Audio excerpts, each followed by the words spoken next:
So guys, welcome back to AS business 9609 classes. हमारे पास unit 1 and हुआ था बिजनेस ऑब्जेक्टिव्स पे। तो आज का जो हमारा टारगेट है that we need to start with the 5 marker question और उससे समझना है कि how to solve the 5 marker question. अब आपको एक चीज़ मैं बताता चलूँ कि अगर आपने 5 मार्क्स का क्वेश्चन अगर कर लिया and you crack down that how to write 5 marker question, तो आप फिर 8 मार्कर क्वेश्चन भी ईजिली कर लेंगे।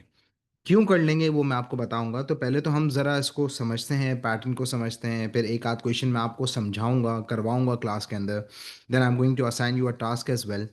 तो आज की क्लास हमारे पास जो है वो 5 मार्कर के ऊपर पूरी कमांड आ जाएगी हमारे पास कि that how to solve 5 marker question effectively.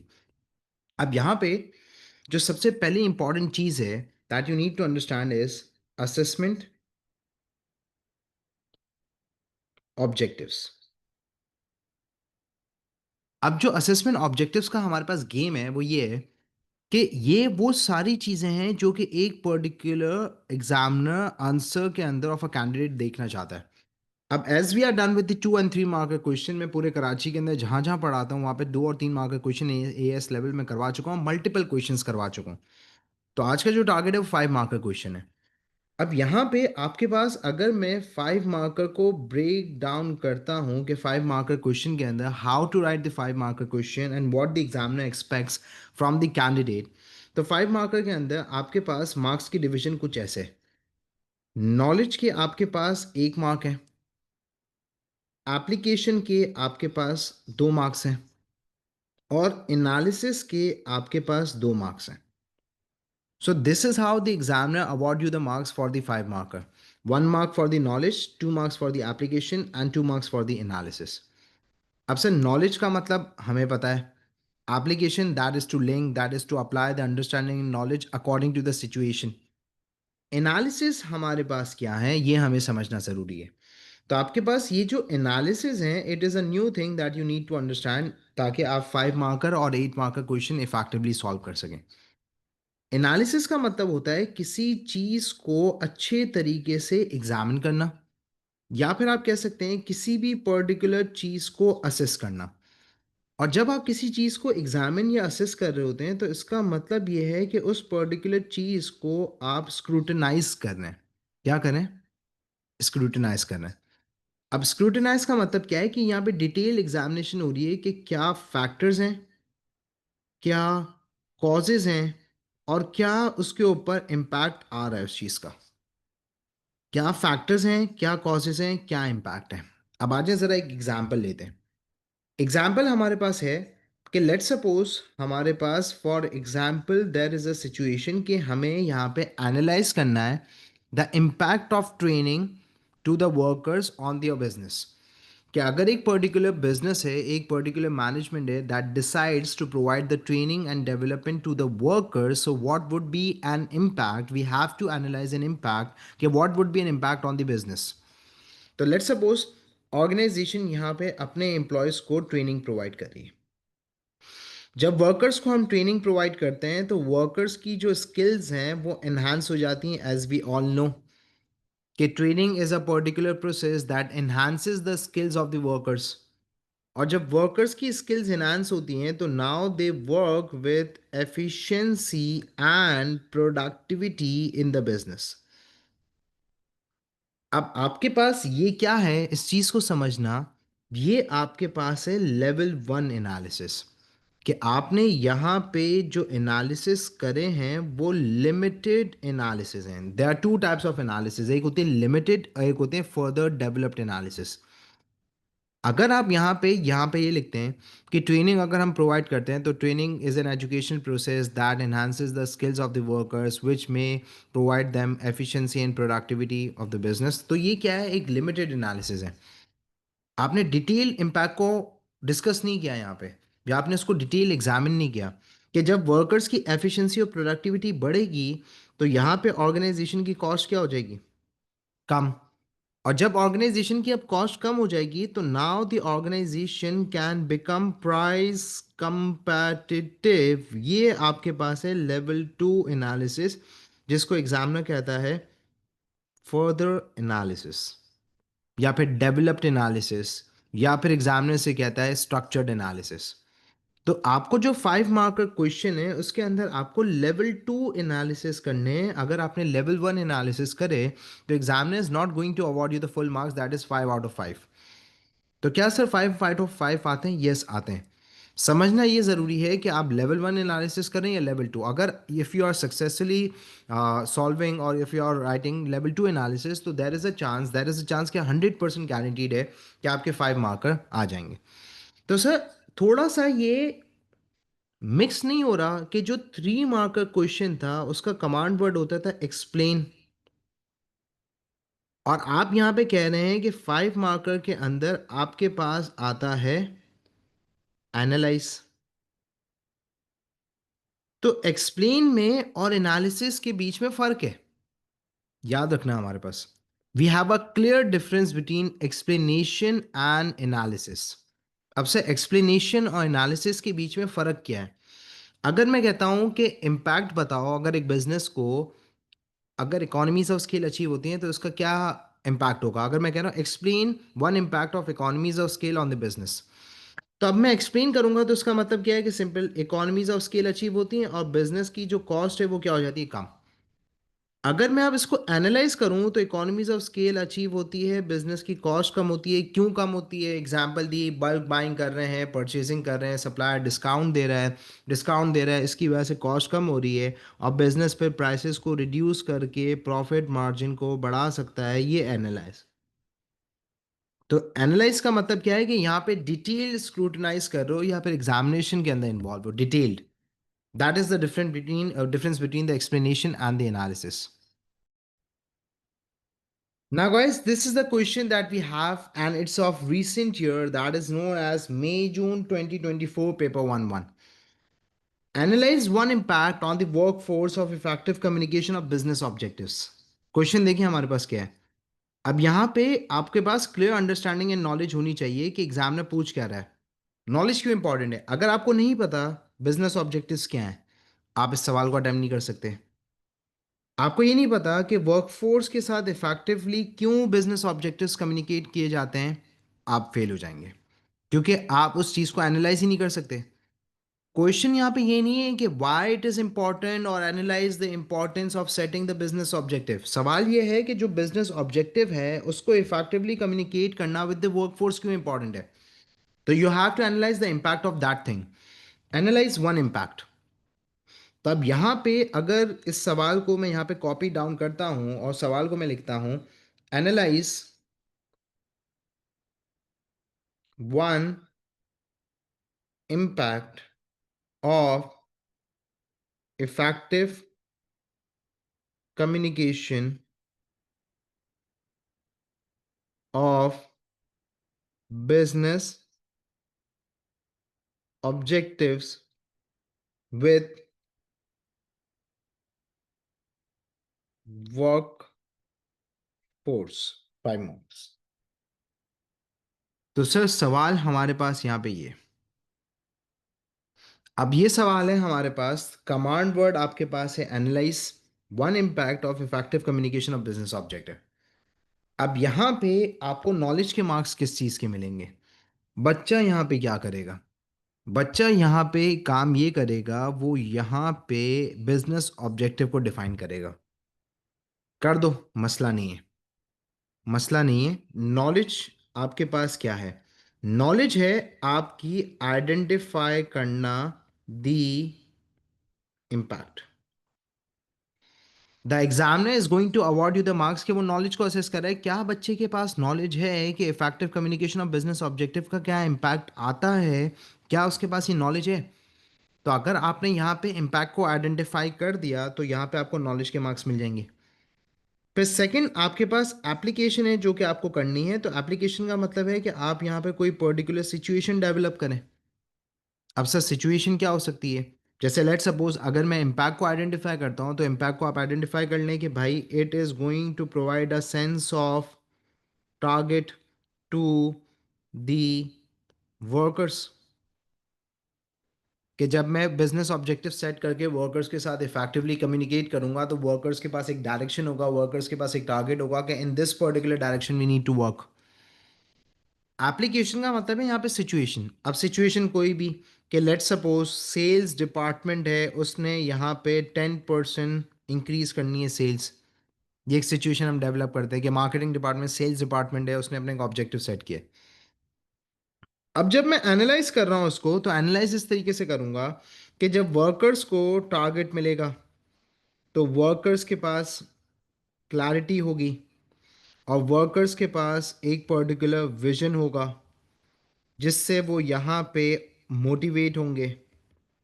और जब मोटिवेट होंगे तो उनकी जो परफॉर्मेंस है इन टर्म्स ऑफ एफिशिएंसी वो बढ़ेगी, प्रोडक्टिविटी बढ़ेगी। और जब एफिशिएंसी, प्रोडक्टिविटी, परफॉर्मेंस इम्प्रूव होगी तो यहाँ पे इफ़ेक्टिवली हम अपने ऑब्जेक्टिव को अचीव कर लेंगे। तो ये आपके पास फिर लेवल 2 एनालिसिस है कि how it would be a benefit to the business. अगर एक मैनेजमेंट इफेक्टिवली कम्युनिकेट करती है business objective with the workers, so how it would be a benefit to the business. अब ये पॉइंट्स हमने डेवलप कर लिए हैं, आ जाओ let's solve this particular question. मैं आपके सामने पूरा आंसर सॉल्व करता हूं।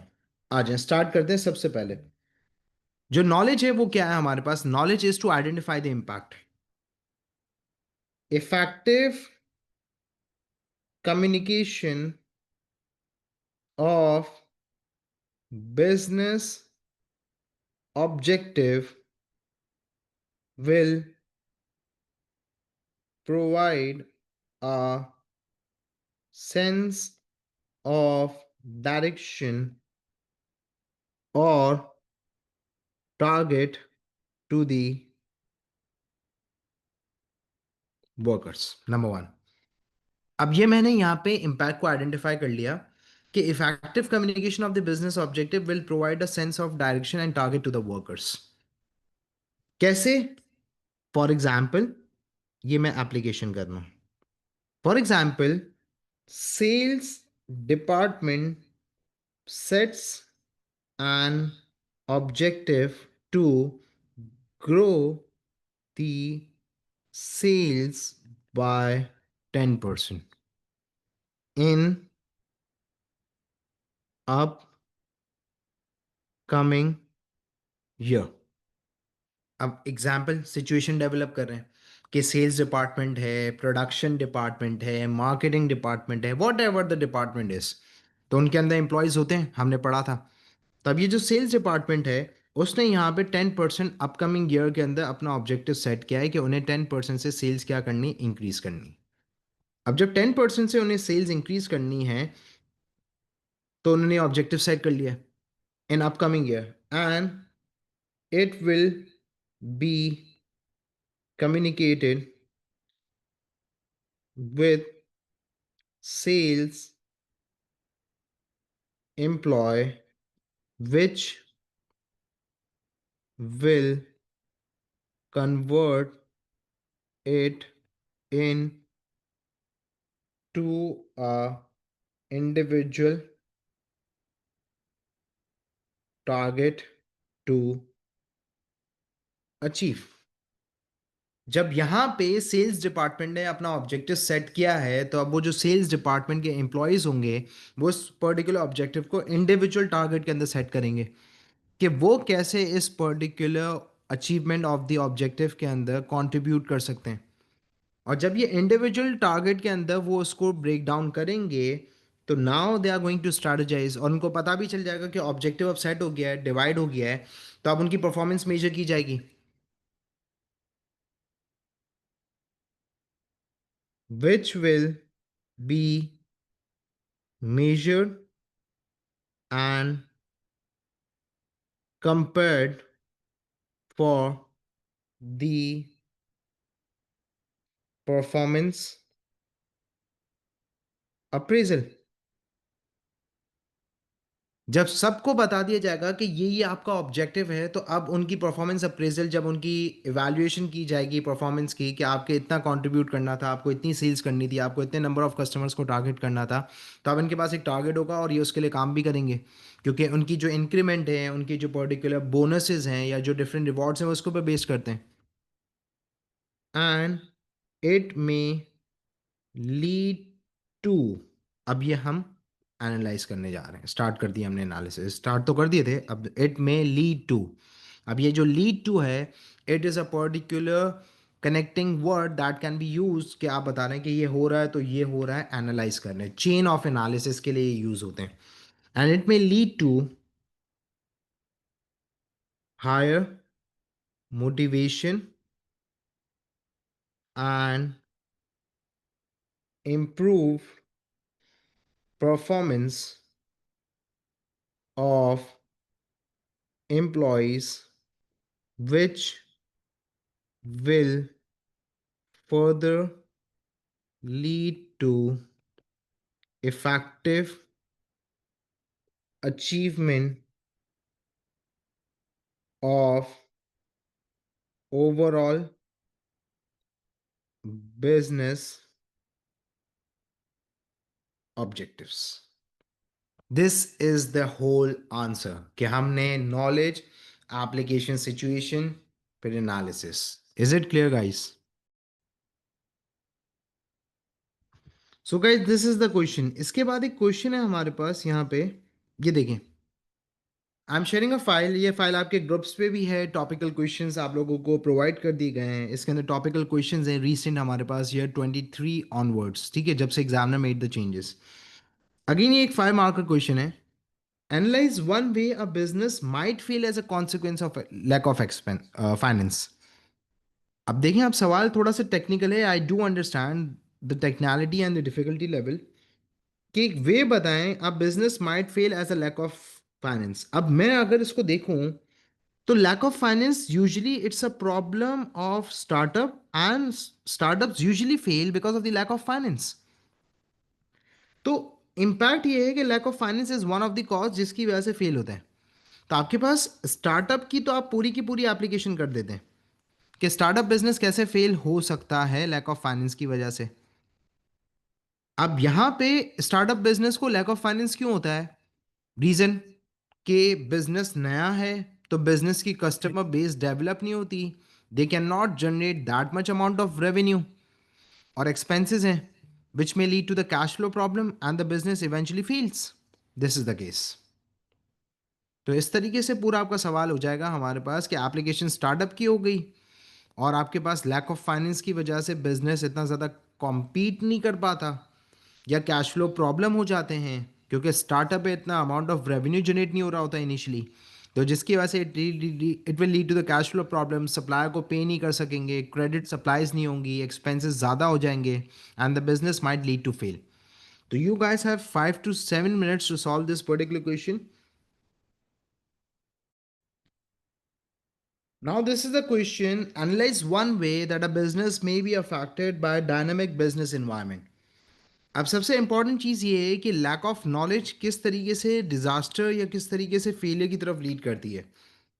अगर किसी बच्चे को ये पता ही नहीं है हमारे पास कि sir what is meant by the dynamic business environment, अगर लैक ऑफ नॉलेज है और एक बच्चे को पता ही नहीं कि डायनेमिक बिजनेस एनवायरनमेंट होता क्या है, कि बिजनेस एनवायरनमेंट चेंज होता है, रेवेन्यू ऑब्जेक्टिव्स बिजनेस के अफेक्ट होते हैं, लेट सपोज इकोनॉमी में रिसेशन आ गया, तो when the recession hits an economy, so at that moment you cannot maximize the profit, you survive. तो आपका जो ऑब्जेक्टिव पहले एक्सपेंशन था, you are maximising the profit but now you are surviving.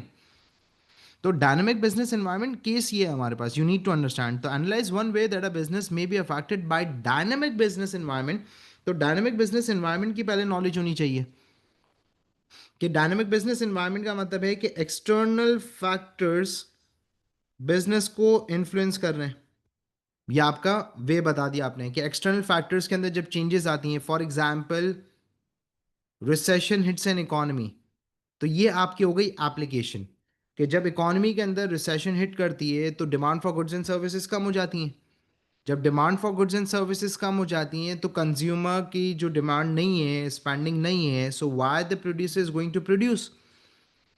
तो यहाँ पे प्रोड्यूसर की रेवेन्यू प्रॉफिटेबिलिटी कम हो जाएगी, और जब रेवेन्यू प्रॉफिटेबिलिटी कम हो जाएगी तो बिजनेस के जो ऑब्जेक्टिव पहले ग्रोथ प्रॉफिट मैक्सिमाइजेशन के थे वो चेंज हो जाएंगे सर्वाइवल पे।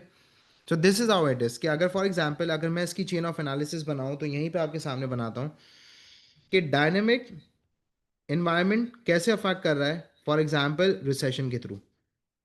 रिसेशन आ गई तो यहाँ पे आपकी जो demand for goods and services है बच्चों, वो क्या हो जाएंगे? कम। और जब demand for goods and services कम हो गए हैं तो इसका मतलब ये है कि प्रोड्यूसर की जो रेवेन्यू होगा और प्रोड्यूसर की जो प्रॉफिटेबिलिटी होगी वो क्या हो जाएगी? कम। और बिजनेस का जो ऑब्जेक्टिव है वो चेंज होके किस पर आ जाएगा? सर्वाइवल पे। तो हो गया ना हमारे पास कि ये पूरा एक वे है, this is how the business gets affected and this is how the business environment is dynamic. Is it clear guys? समझ आया?